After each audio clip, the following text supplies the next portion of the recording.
Welcome back to Go Produce My Crew. My name is Big Lou, and this is the podcast and YouTube channel that explores how music industry professionals turn their passions into profit. We are on a massive mission to bring clarity to the music industry, and our goal is to help 1 million music industry professionals live off of their passion. I'm laying down the foundation that I need in order to thrive in the music industry, and I want to help you do the same. This episode is brought to you by thecharts.com. If you're a producer or beat maker looking to build your beat commerce business in less time, thecharts.com can help. With an easy-to-use, mobile-friendly interface and built-in marketing tools, thecharts.com will help you grow your brand, build your fan base, and scale your income. Sign up for free and start selling your beats and instrumentals today on thecharts.com. Today's theme is, how do you capture the best version of a story through photography and videography? Let's go.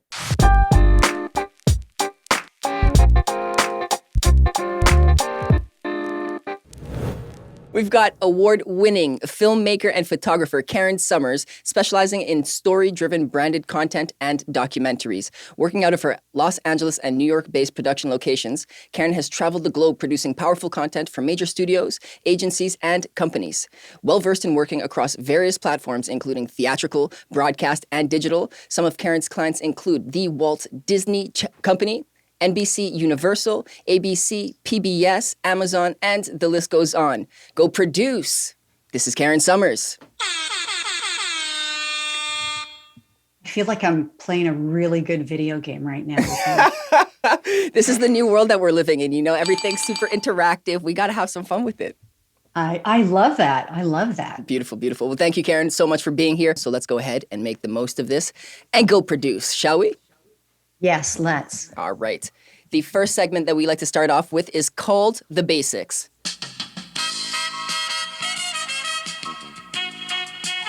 You don't seem to be a dancer.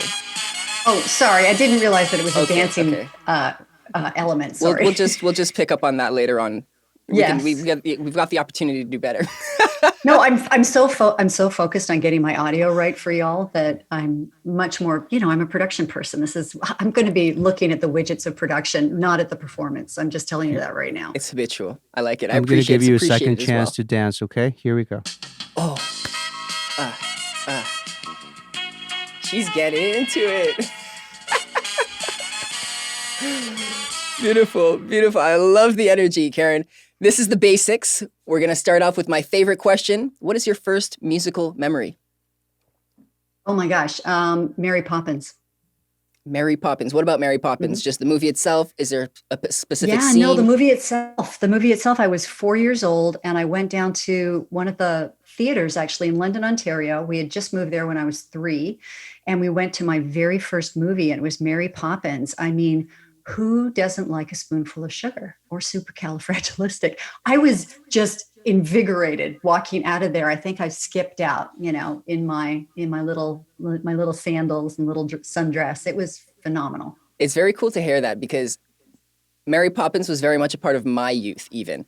So that tells you that the story itself is significant. And across generations, that spoonful of sugar really does help the medicine go down. Every time I took that Robitussin, oh my goodness. Oh, that was actually a really special moment for me. And it really I didn't realize how much of an impact it would have in my life. And years later, when I worked for the Walt Disney Company, I was actually in a copy room copying a document. And there was this box of, I didn't know what, that sat there. And week after week, that box sat there, which is unusual for a production house.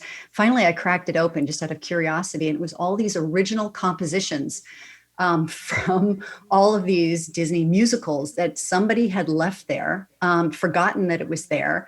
And as I was going through it, it was the original handwritten composition from Supercalifragilistic. I was so startled. I took the box back to my office and turned it in ultimately to archives, a very nice gentleman in the archives office. And he said, "What can we do to thank you for bringing these in? We've been looking for these for a long time." And I said, "Do you think the Sherman Brothers might send me a little note?" And he goes, "No problem." And within weeks, the Sherman Brothers had sent me a copy of that handwritten score with a little note, a personalized note, just thanking me so much for returning it. What a find. Isn't that goofy? That's wild. Yeah. Use the pun. Full circle. Superfragilistic. I can't even say it right now. Superfragilistic. Yeah, superfragilistic espialidocious. Jesus. Espialidocious. Yeah. Used to sing that so much. There it is. Yeah. There it is. I like it. I love it. Thank you so much for sharing that. With all of your time in the entertainment industry, you've got lots of experience to talk on, but I'm curious to know, what is the first lesson that you learned within the industry? Oh my gosh. Remember your lines. Try to do your blocking correctly, and don't look in the lens. I started as a performer, so that's really where things began for me. I was singing for my supper back in the day, and I graduated from York University's wonderful performance program, and that's where it began for me. Yeah. Yeah. So did it get more intense once you finished the program or transitioning into the program?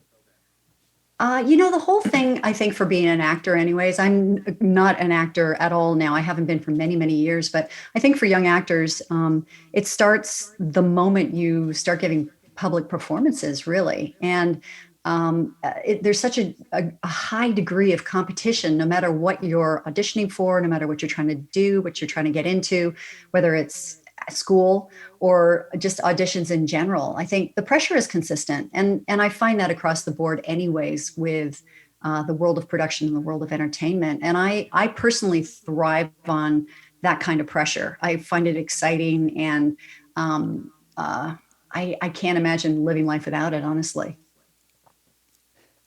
I'm beginning to learn a little bit more about that myself.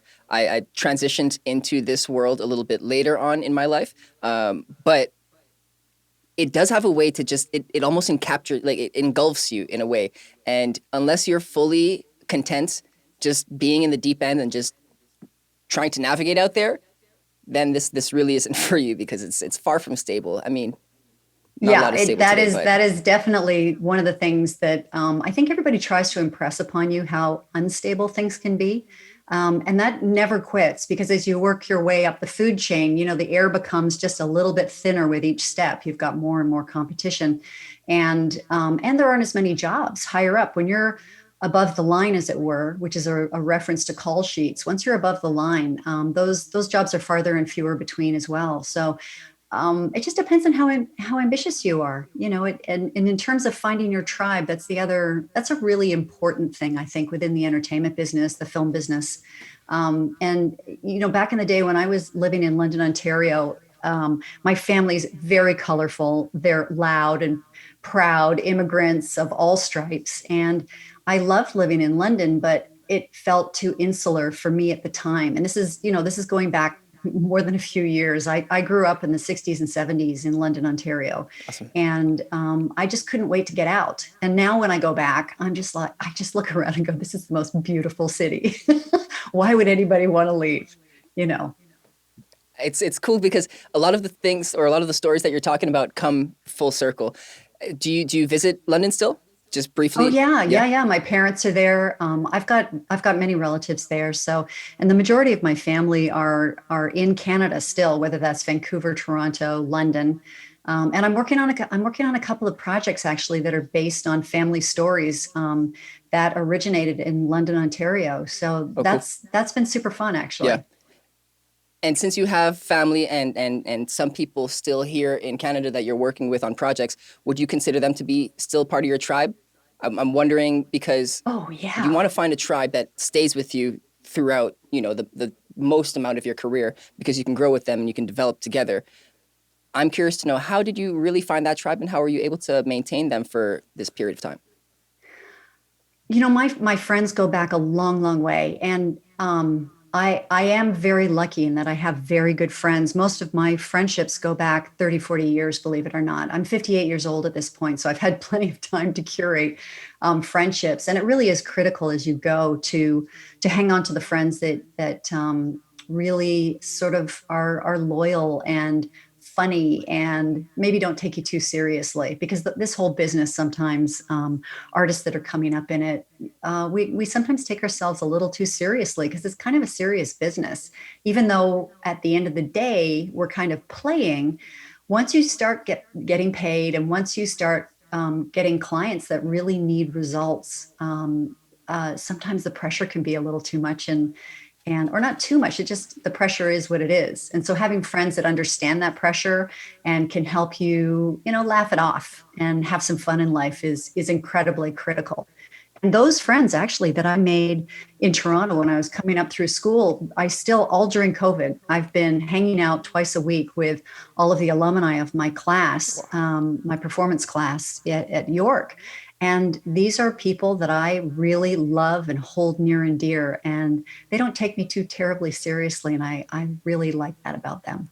That's awesome. It really does go a long way. It's important to remain humble, and your friends can play a huge part in doing so, You got to be grateful and appreciative of where you've came from, what you've done, and what you're doing, even so. I like that. Absolutely. Absolutely. And I think it's even more important, if you're a Canadian that wants to work their way up sort of the entertainment ladder of success sort of thing, and you do want to explore other areas of the business that might be outside of Canada, it's really important to hang on to those friendships because coming home is, in my opinion, is important, and it helps you to stay grounded. Things can get a little nutty in the entertainment business, and there's a lot of fair weather friends that happen along the way, and that's just the nature of the business. You're on set for a few months at a time, and you make very tight, friendships when you're there. But those friendships usually last for the duration of whatever shoot you're on, and then you all move on. And there might be one or two people that you hang on to along the way. But really, at the end of the day, being able to circle back to good friends and family back at home are critical. Super important for the mental as well. I like how you shared that. Yeah. My next question kind of ties into that in terms of like staying in touch with people that help you succeed. That has been a challenge throughout COVID, but I don't want this conversation to go towards COVID. So what is the greatest challenge you currently face outside of remaining connected, outside of COVID right now? I think it's the ongoing hustle. That's always the greatest challenge. Is I think people don't realize that even when you reach a certain point in your career, there's a constant hustle and churn to get that next great job or position or whatever that is. And you never, ever get to the point where you just reach a stasis, you kind of level off. You might level off for a short period of time, but really for most of the freelancers in this business, I own my own production company. So things are more stable along those lines for me. But really within the context of running a company, you're always hustling for the next job for the company as well. And you've got people that you're responsible for. So there's that as well. And honoring, the work of your clients, always keeping an eye out for the next great thing that will not only fulfill you as an artist, but also provide that paycheck to give you the kind of freedom that is actually not addressed that much for working artists. I didn't realize how critical having the emergency fund, having that slush fund to give you some breathing room, to think creatively, to explore creatively.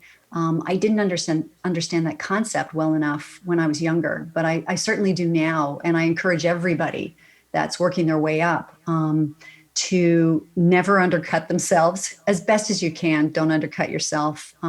Be aware of your value. Always be asking other people how much they charge, and putting a half of it away. Really, it'll give you a lot of freedom and a lot of options. Having that money stash as an artist.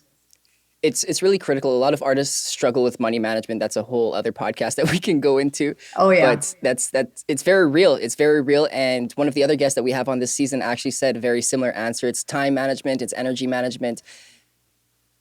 All of that. It's just constant exposure to the race, pretty much. Yeah, because you do get to a point too where there's a lot of people sort of vying for your attention for a variety of reasons, and being very clear with yourself in terms of what are your priorities and how's that going to play out on a day by day basis.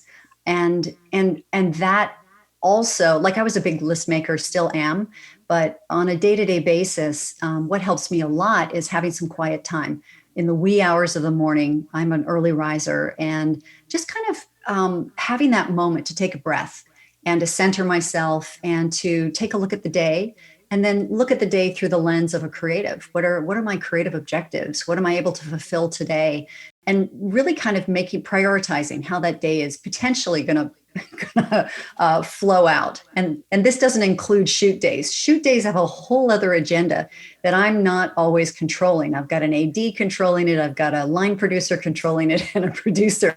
So that's been well thought out in advance. But these are the days when you are not on a shoot, and when you're not capturing imagery, and when you are back in your office or wherever it is that you are, and you can breathe for a moment.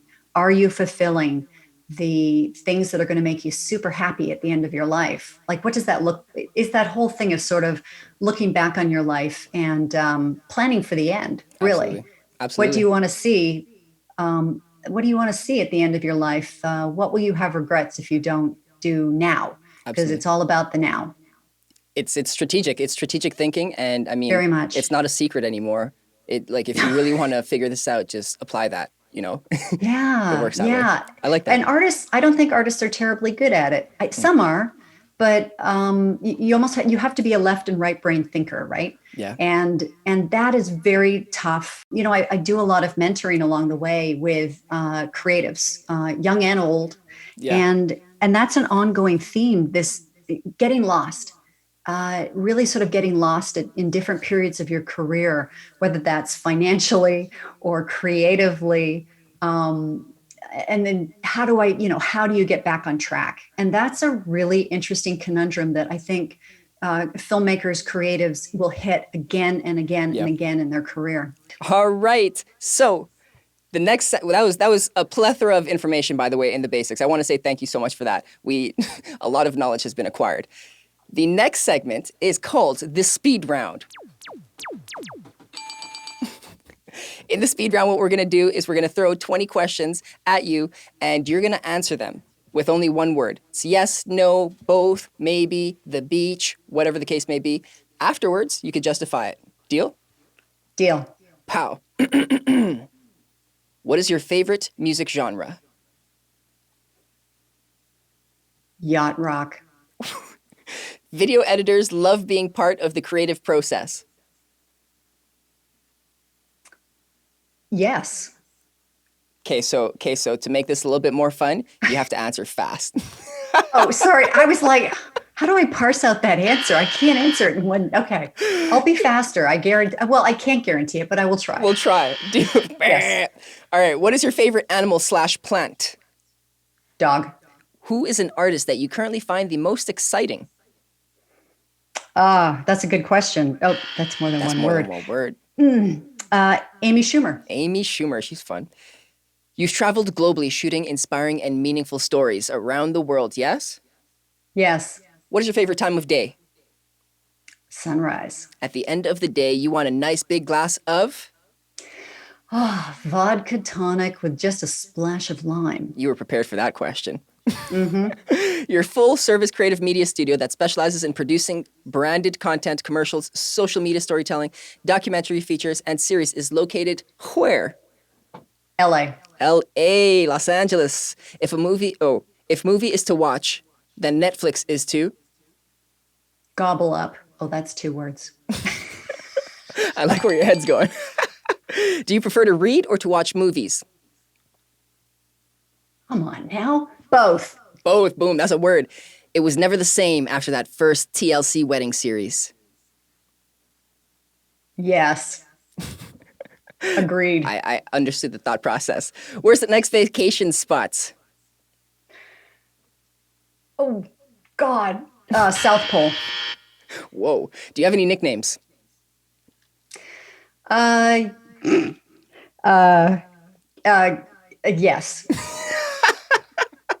Okay. The future of video is bleak. Why? Would you go to the moon? Absolutely. What's your favorite snack? Blueberries. You are a development coach. Yes. What's your favorite piece of video gear? Oh, cameras. Breakfast or dinner? Breakfast. And what are the 5 parts to creative career mapping? You could say 5 words. Oh, I can? I don't know them off by heart. Ooh, I got you.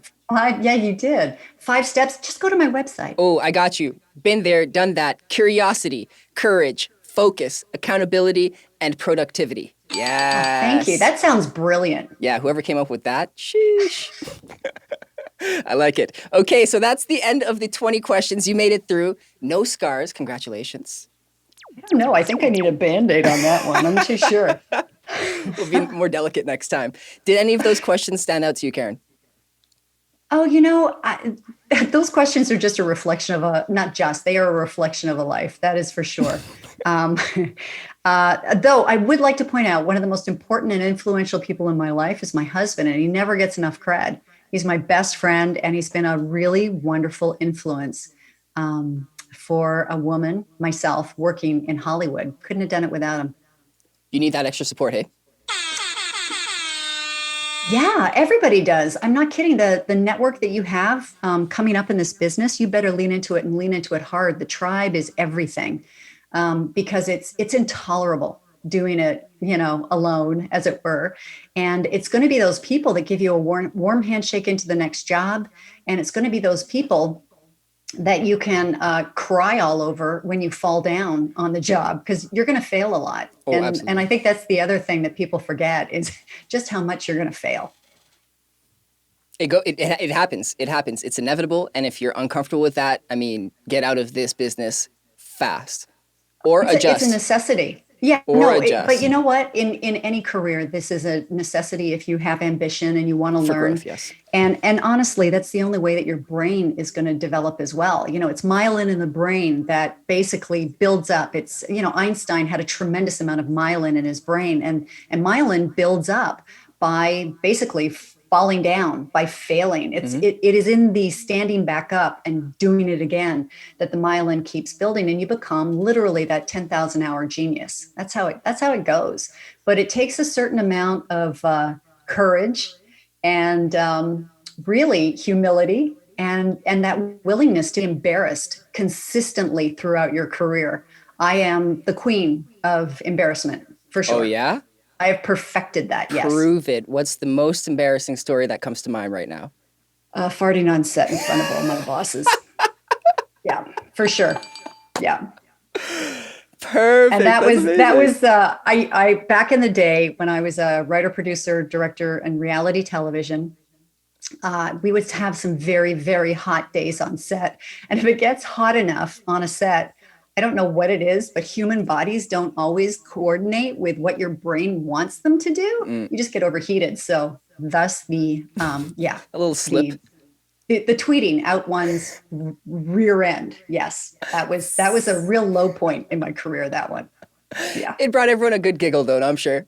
Probably not you. Yeah. Oh, not me, but for sure everybody else. No, the other things that are embarrassing tend to be, when I was an actor coming up, I had a great reputation for just going completely dry in live performances and just not remembering a line or whatever that was. And my friends would always save me. They'd kind of feed me a line, and they still remember it to this day and are ruthless in reminding me about my very poor memory for line work, which is great.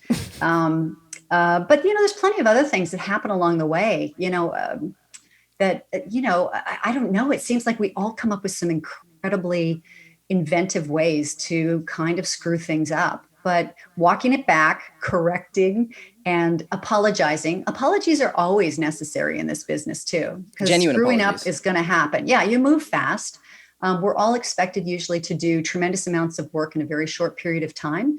And while you're doing that, you're expected to be the best that you possibly can as a creative as well. So, shit's going to go sideways every once in a while.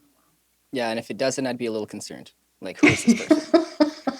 Yeah. Sometimes if it's too perfect, you're like, oh God, I forgot something. Yeah. Something. Right. Yeah. That's awesome. Yeah. We made it through the speed round. Thank you so much for participating in that. My pleasure. Beautiful. Our next segment is called What's Yo Take? Okay. In What's Your Take, we're going to be presenting you with different statements or scenarios, and we simply just want your perspective. Okay. Cool. Start with this one. Working on a set is never stressful, What are your thoughts? If you're not stressed, you're probably not doing your job. That's probably true. While on set, you get exposed to different stressors. Is there one that sticks out to you more than others? I was working on a set last year, shooting a series of commercials in New York City during COVID in a hazmat suit with real doctors that were working in hospitals with a crew of 30. And my clients and the agency were in pods in each ear as the cameras were sending out live feeds. And I was directing and I was EPing, not renting, but insuring an entire 25-story building in lower Manhattan, trying to keep my crew alive and trying to do an awesome job as a director. Karen, that was a little stressful. I was asking for a stressful story. Come on. That's ridiculous. Absolutely ridiculous. Right? That's just silly. Yeah, I know. A lot of people, the general public would not realize the sacrifices that production teams go through to capture some of the content that they do, you know? Yeah, that's true. Sorry, is someone talking about my job? Oh, was that a low-key, subtle compliment that I gave you? Yeah, you're welcome. Yeah, you're welcome. You sound awesome. The production's here. The production team's here. They're here like 2 hours, 3 hours ahead of time. I just roll in 5 minutes before the show. Let's go. That's how that goes. That's how that goes. The talent rolls in. It's true. Talent is here. Nah, jokes. Part of the whole process. I like that. Okay, so I'm curious, out of all the interviews you've hosted, is there anyone that like sticks out as well that like, wow, this was truly moving conversation? You know, it always seems to be the last great project that I worked on. And I was on a series, I was directing on a series called My Last Days for the CW. And my subject to follow, it's the show, by the way, is coming out this summer. And I don't know if Canadians are familiar with the CW. I don't know if it's called that up in Canada, but at any rate, it follows the lives of people literally in their last days of life. And the show finds really extraordinary people that have come up with a very specific purpose and how they want to spend their days. And this particular young man, Eric Erdman, was 19 years old, and he had brain cancer. And we spent time with him as he pursued his passion for working with kids that had been bullied. And he had started building gyms around the country to help build kids' confidences, because he went through this when he was a little kid. So, and meanwhile, while he's doing all of this stuff and his nonprofit is going on like gangbusters, he's dying. He's dying in front of us. And it was really remarkable to witness that level of courage and tenacity in a human that's only too well aware of the ticking clock. And then my latest, greatest inspiration is probably Bill Strickland. I'm working on a documentary. We started shooting it last year, and it's with an educational activist out of Pittsburgh, and his name is Bill Strickland. He's actually got a TED Talk, so look him up, Bill Strickland. And he has literally helped, as Bill describes it, he has helped create cure to cancer that is poverty. So he created a scholarship-driven technical college and art school in Pittsburgh that has been so wildly successful in terms of turning around Manchester, which has been a very poverty-stricken area in Pittsburgh, and where he is from. He was a ghetto kid growing up in Manchester, and he's completely turned that neighborhood around. And all of his schools now are getting replicated around the U.S. and internationally. So those are my latest ones. Not very well-known people, but that doesn't matter. Yeah, they really made an impact on me. Yeah. These people are almost the rising sea, the rising tide that's lifting, all the other vessels that are in the bay. Yeah, they are. They really do work to the benefit of all of us humans. And I so appreciate that. And in my career, I've been so blessed to work with very, very famous people that are also doing good work, like the Dalai Lama. But really, it's sort of the unknown folks that quietly toil away that I really love celebrating. And I'm doing that actually on a podcast, which we're probably going to get to, called Give Her a Microphone. but the object of the exercise with my current podcast is to celebrate the women that are toiling quietly and relentlessly behind the scenes in the entertainment business. They continue to move the needle. Shout out to them. Yeah. Beautiful. One more item that I want to discuss about set work. Yeah. What do you do when you encounter technical issues on set? And do you have advice for young professionals when encountering similar issues? Well, it's going to happen. It's inevitable. It's going to happen. So know your gear. It's sort of a funny trick, but it's nice to know your gear so that you can actually operate it. But really, you need to know your gear because it's going to go down. And being able to troubleshoot creatively is a very particular talent. And you will work forever and a day if you've got a talent for problem solving. The other thing is just be super prepared. I'm a working producer, director, camera op, DP. So I'm DPing on a series right now, and we have these issues all the time, and so I try to think about what are the things that can happen on a shoot. What gear have I got? Or what don't I know right now to troubleshoot that particular problem? I'm on a series right now, a Ryan Murphy series, digital doc series, and we're having issues with Bluetooth, not reception, but really the transmissions, Bluetooth issues with my audio gear, and also with the monitors that are all over the set. It is making the channels on our audio, and I'm not an audio person, so excuse me, grumpy sound guy. I just don't, but it does go down because of these issues every once in a while, and being able to troubleshoot that stuff is extremely helpful. But when it comes to cameras, I almost always am carrying some sort of secondary camera body that I can use with the lenses that I've got on me for that gig. Because I do very remote shooting as well. I'll be in the jungles in Thailand or somewhere in South Africa or in the middle of the Carpathian Mountains, where Vlad the Impaler, AKA Dracula, used to tromp around. And I don't have access to other gear. So just really think through the packages that you've got and what can help you in an emergency if you drop something into a bed of water or whatever. Yep, it can happen to anyone. There are certain mistakes that most people will make while on set at any point throughout their career. Are there any common mistakes that you see, and how can people avoid them? Courtesy is a big thing. Right now, there's a movement in Hollywood to really kind of increase the level of courtesy that we dole out to each other, because everyone's under a tremendous amount of strain, from the PAs that are on set up to the producers, directors, et cetera. And so courtesy, I think, is being kind is, I think, the number one thing on a set, and it will serve you over the course of your career, because the PA that is serving you on set, that on something you're directing, probably will be the development person that you're pitching to 5 years down the road. Yep. So kindness is a good thing. People will remember how you make them feel. Very true. Yeah. And then the last question I've got here, when you're preparing your content, what's your take on this? There's no difference between working on a movie, on TV, or on brand videos. Well, there is a difference, because there's going to be a budget difference. So therefore, there will probably be a gear difference, with the kind of stuff that you're using to shoot with. There will be a difference in the size of teams. So therefore, there will be a difference in terms of speed of delivery too, or the speed of shooting, because you've got a smaller or larger team. That being said, if you've got a really large team, sometimes that slows the whole thing down too. There is a difference. But at the end of the day, what binds them both together is great storytelling. So if you've got a great story on either one of those platforms, those are the ties that bind. And at the end of the day, that's the only thing that matters. That's true. Tell the story in a captivating manner. Beautiful. Yeah. Beautiful, beautiful. That wraps up What's Yo Take? Woo.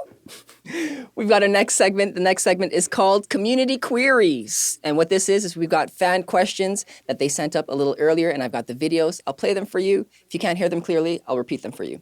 Here we go. Hey. All right. So the first guest that we've got, or the first fan that we have, is Mikey Reiber. He is a music marketer and podcaster. This is his question. If you're an artist starting out with very little connections, what's the best way to start building relationships in the film industry? Well, networking is everything, but honestly, it's getting out and volunteering. That's a big thing. If you're generous with your time with other people, that filters down in a huge way. I'm generous with my time, and it's been my connections within my professional guilds, within my unions, that sort of thing, that has been incredibly helpful. It's also, joining groups of all sorts, whether you're playing baseball with, an entertainment group, that's very helpful. Have fun. At the end of the day, just have fun with your networking, because everybody wants to work with people that they kind of vibe with. You don't have to be the fun person, but if you're pleasant to be around, you're thoughtful, you are a little funny is helpful. But if you're that person that does make good company, you'll get hired. That's just what happens again and again. So reach out and make a lot of friends. That's my advice. Absolutely. Beautiful. Thank you for your response, Karen. And thank you, Mikey Reiber. If you want to find him, you can find him on IG at Cypher Podcast. Yeah. The next one up, next fan, we've got Jellyfish. He is an engineer and an artist in artist development. This is his question. What kind of information takes priority when mapping out a story, and what strategy is used to lay it out? Wow, that is a loaded question. Okay, so crafting story, everyone's going to have a different mode of operandi. And, if you just jump on YouTube, there are so many people there that want to offer up free advice in terms of how to craft your story. People like Spike Lee, for example. I've worked with Spike Lee on one of his films, and when he's writing a script, he just literally he rocks it old school. He keeps these, 5x7 cards, and as he starts thinking about the story and outlining it, he will write on these cards either character development or story beats and keep them in one of his index boxes. And he'll break it down according to how that script is going to break out, how he thinks it's going to break out. And then when he thinks he's done with what he thinks is the outline, he takes all of those cards and just throws them on the floor and then starts reorganizing them. Yeah. And that's how he starts writing a script. And he writes all of his scripts by hand. So everyone's got a different approach. But writing is a rigorous process. And the only way that you're going to get that done, it almost doesn't matter how you get it done. But the key is setting aside every single day, whether that's 10 minutes or 10 hours. You've got to do it every day, because I guarantee your brain will encourage you, no matter what, to get away from your desk and not to write, because it's too scary. It's just too darn scary. So you just got to keep in mind that the first pass is going to be shit. The first pass of anything that you write is going to be so bad, so cringeworthy, you'll never want to return to your desk. However, it is in the edit that the magic happens, and rearranging the parts and figuring out what's actually working, what's resonating with your voice. So have the courage to sit, or whatever you got to do, but write every day. Carve out that half hour, really hour every day, and just write. Yep. It goes a long way. It really does. Thank you for that response. Thank you, Jellyfish. Once again, if you want to find him on Instagram, that's at Jellyfish Studio with an I. Our last question is from Mr. Bradley Spencer, and he is a photographer. He does illustration. He also does design. How can you tell someone's story or a story in the most effective way by using emotions? And what does that look like? That's sort of another trick question, because I work as a filmmaker and as a photographer. I've been shooting, I've been capturing stills for years. I was a rock and roll photographer for years, not only at the clubs around here in Los Angeles, but I was a Grammy photographer. And then most recently, I did a Netflix series where we were shooting with just some of the best bands in the world. It was really lovely. It was sort of a throwback series. So it was Moby, who is great, a wonderful taciturn soul, a real poet. And, when it comes to those frames, when it comes to still photography, serendipity is your friend. You've got to wait and feel what that person is feeling. Empathy is going to be your friend in any kind of filmmaking pursuit. And empathy is what's going to cause you to press the shutter. Just make sure that your framing is kind of groovy, ideally, and just wait for the moment, because that person at some point is going to relax enough. And your job is also, whether you're a director or a photographer, is to create an environment where people can emotionally relax and be themselves and really kind of deliver on the promise that is the best in their soul. And your job then is just to capture that moment. But creating that environment is a gift. It really is. And learning how to do that, working with human psychology and that sort of calm, assertive dog whisperer thing really does help. When people feel safe in your environment that you've created for them, it makes a big difference, and you'll get to the storytelling, the emotional storytelling within frame much, much faster when everyone's just kind of relaxed but strong, having that strength to lend whoever is in front of camera, because it is a little scary being in front of a camera. I think we've all been in front of a camera at this point. I don't much like it, ironically. Even coming out of performance, I loved being a performer when I was, but now it's just, oh my goodness, it's so scary. So I really do try to make my environments fun and safe and comforting so people can just relax. It goes a long way. It really does go a long way. They need to have a sense of calmness to them, and that almost adds to their preparedness. It's like, all right, we're calm, we can execute to our best ability. Even warriors will have to do that. They train their mental, be calm so that they can execute. It's the art of this. I mean, if you want to perform at this level, execute at this level. Do what you got to do. Yeah, it really is. And I'm very cognizant of that. Stepping onto a set as a director, whatever I'm feeling on set that day is going to inexorably trickle down to everybody else on that set. So I really sort of, do a shout out, a prayer or a meditation before I go onto a set, to center down and offer that strength up and to offer that calmness up. And really, it's about love, y'all. It really is offering up a recognition of that person's excellence and that person's special gift. If you can recognize what a person's special gift is and recognize what makes them inherently unique, they'll relax. They'll know that you recognize who they are. And that helps and goes a long way. And their emotional life will just flower right in front of you. It's such a gift. Mm-hmm. It's beautiful. It's beautiful. We've got one question from the back. I will read it out. This is still part of the community queries. Are there any examples of cool styles of famous creative professionals? Beatles, John.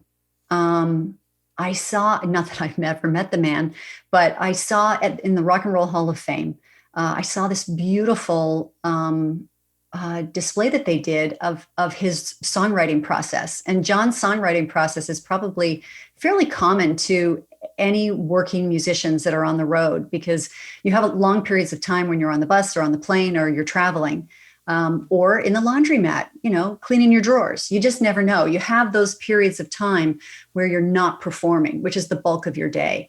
And during that time, your brain, your heart can wander. And looking at John's notes, he had written down his lyrics on anything he could get his hands on. I don't know why the man didn't keep a notebook. I'm really kind of surprised about all of this, but it was on napkins. You literally could follow the path of his tours with the lyrics that were written on napkins, on hotel stationery, on friends stationery, on anything, newspapers. It was all over the place.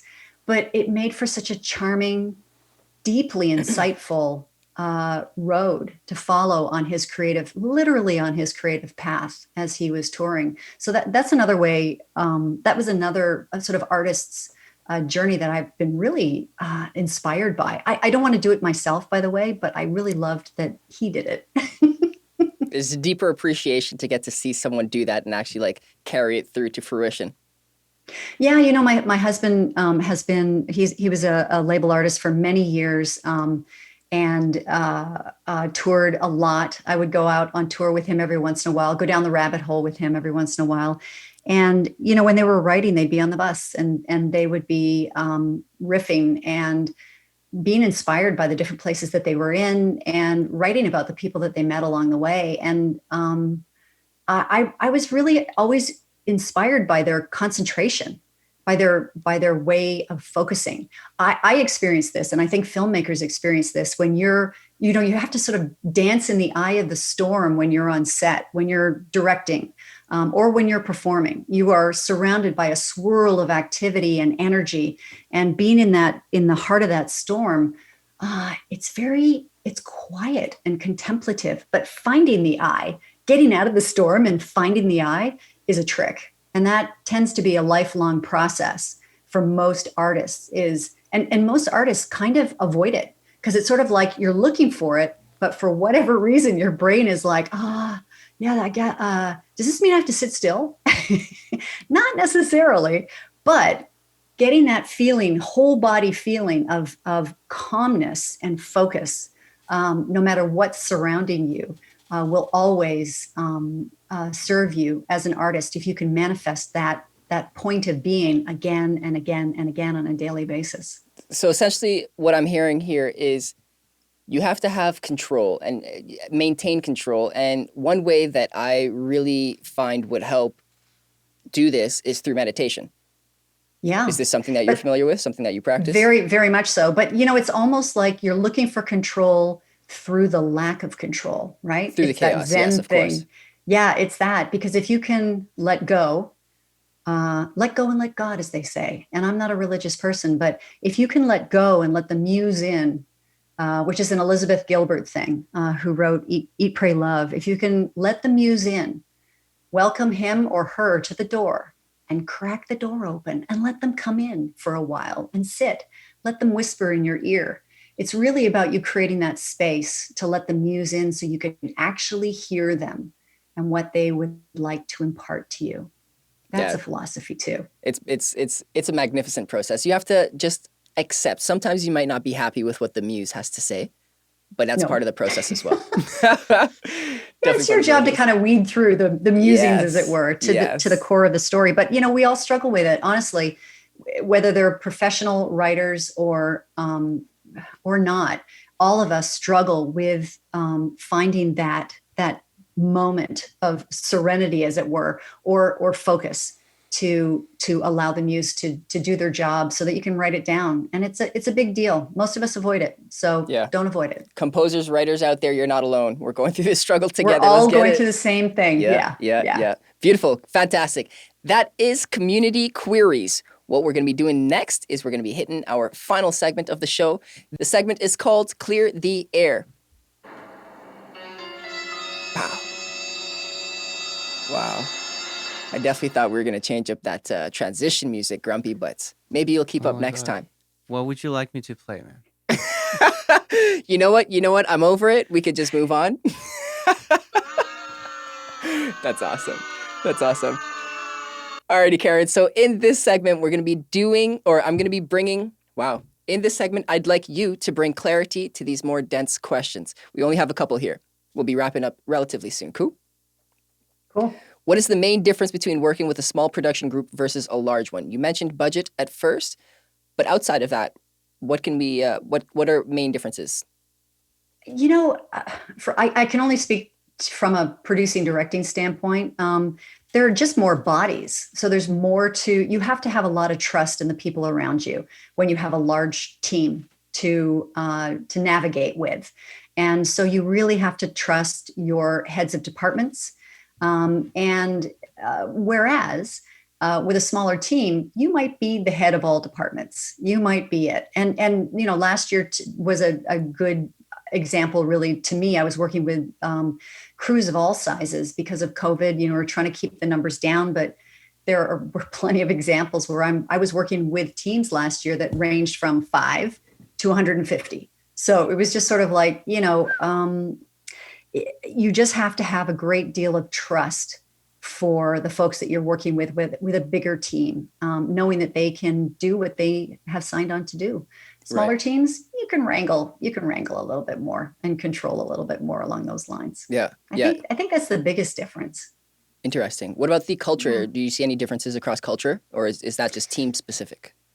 Well, culture, humans, whether it's a large or small team, culture will often be predicated by leadership, if not always. So I find that, if you've got somebody that's grumpy and taciturn, leading the team, whether it's large or small, that's kind of how the vibe's going to play itself out over time.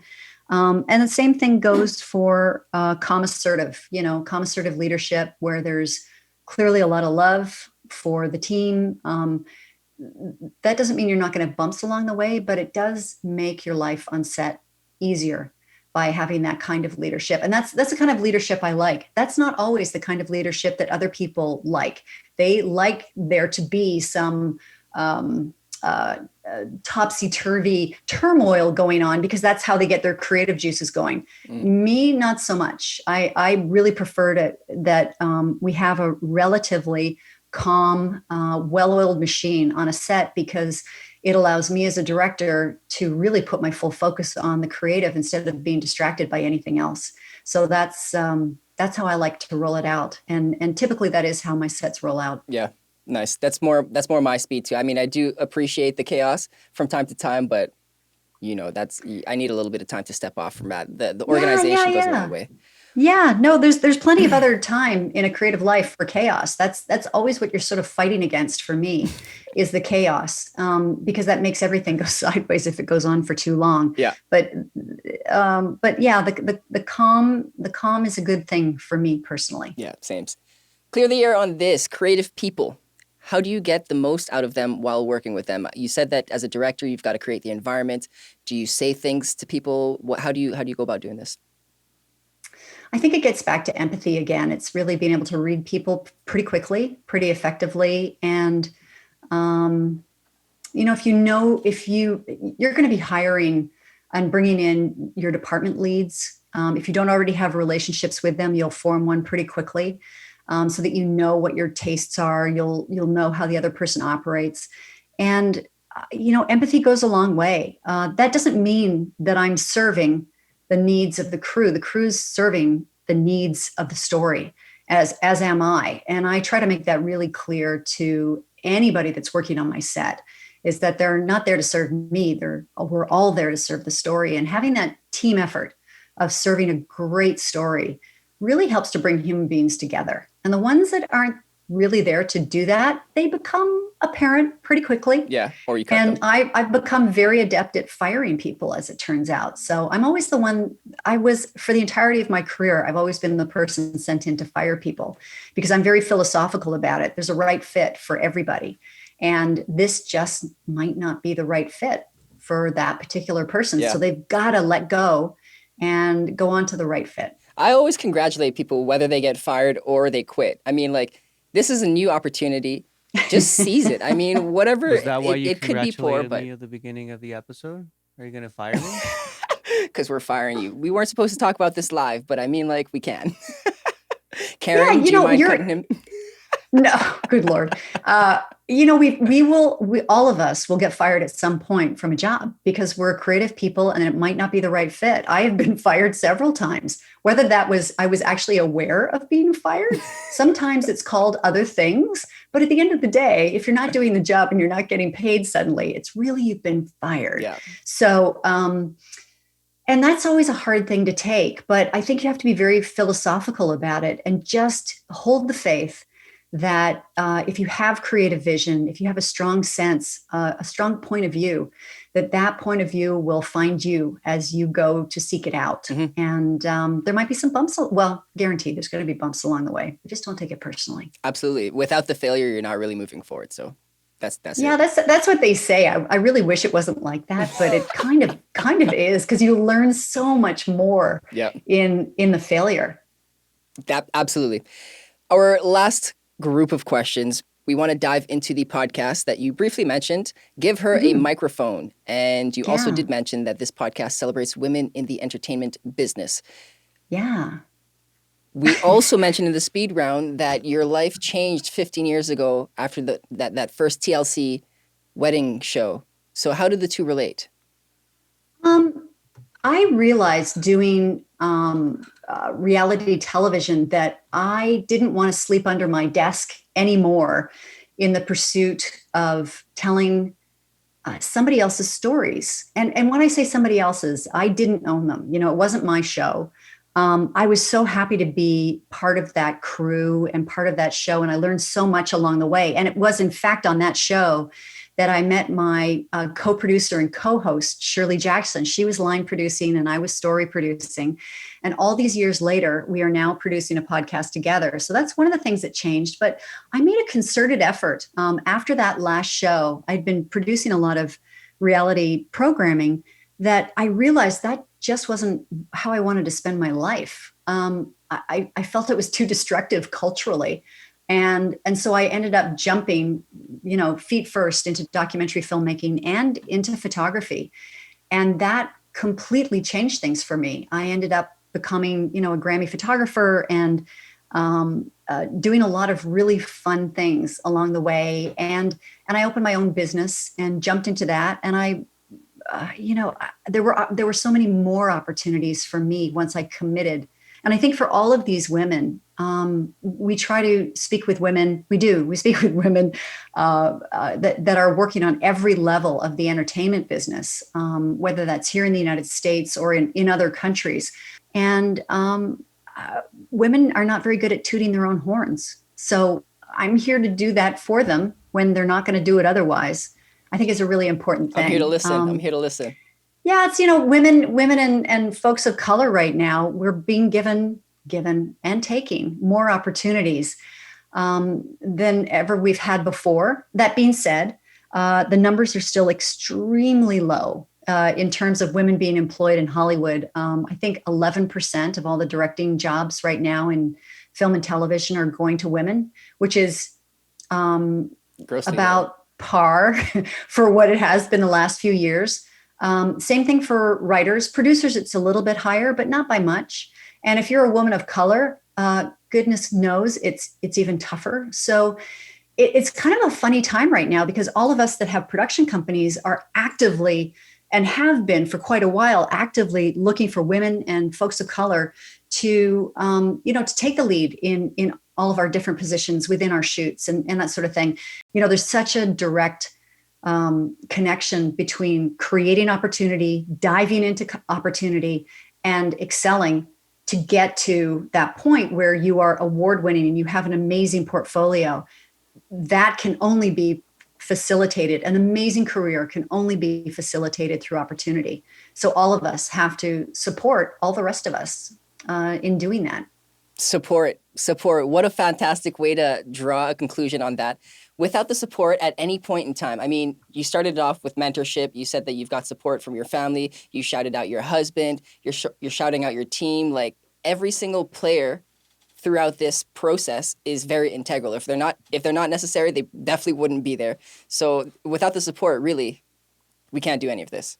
Well, you can't thrive and grow. I mean, at the end of the day, I can't run a production company without the support of all of the amazing creatives that I've continued to shoot with and tell stories with. And I couldn't have done this without the support of my family. In the hard times, you lean into that love because somebody's got to tell you that they love you at the end of the day, no matter what you've done. And honestly, it's your friends are going to be, my friends, honestly, have been some of the greatest networkers I could ever hope for. They're the ones that'll call up and go, yeah, I've got this friend and they're making this movie and I think they're looking for directors. And hey, can I throw your hat in the ring? And I'm like, yes, please do. There it is. It's always like that. So fostering great relationships is it's really about having some fun, y'all. Just go out there, and this is a hard business. So try to have as much fun as you can along the way. Shooting is so much fun, but the friends and your network are another really great outlet for having some fun and blowing off some steam along the way. I have to agree so much. Thank you so much, Karen, for that. We're at the very end. Are those your final words, or do you have any quick final words that you would like to share or part us with? My final words, I am a woman with a lot of words, but I just want to remind everybody that it is about love, y'all. It sounds really cliched, but if you love what you do and you love the people that are around you, helping you to do that, you're going to love your life. Yeah. So just keep moving forward in that direction. It's worth it. I like that so much. Can our listeners find you or your programs anywhere? Yeah, absolutely. You can go to my company portfolio at KarenSummers.com, and Summers is SOMERS, KarenSummers.com. My photography is on a separate website at KarenSummersPhoto.com. And if you'd like a little coaching, by all means, reach out. And I'm always happy to lend some support. And that's at Karen Summers Coaching. Last but not least, the podcast. This is about diversification, clearly, Yes. and just offering up your gifts, right? So the podcast is at giveheramicrophone.com. Please come and visit, sign up. And if you think you're a good candidate, if you're a woman working and thriving in the business, please throw your hat in the ring. I want to hear from you and interview you. Yes, I love it. I will add all of those links to our show notes as well. Thank you so much, Karen. We out. This episode is brought to you by thecharts.com. If you're a producer or beat maker looking to build your beat commerce business in less time, thecharts.com can help. Remember that you can sign up for free and start selling your beats and instrumentals today at thecharts.com. Big shout out to all parties involved. You can find more value at our website at goproduce.ca. Connect with me on Instagram at go.produce. If you're on YouTube, hit subscribe. If you're on Apple or Spotify, make sure to hit download. This will really help us grow our community. I'm Big Lou, and this is Go Produce.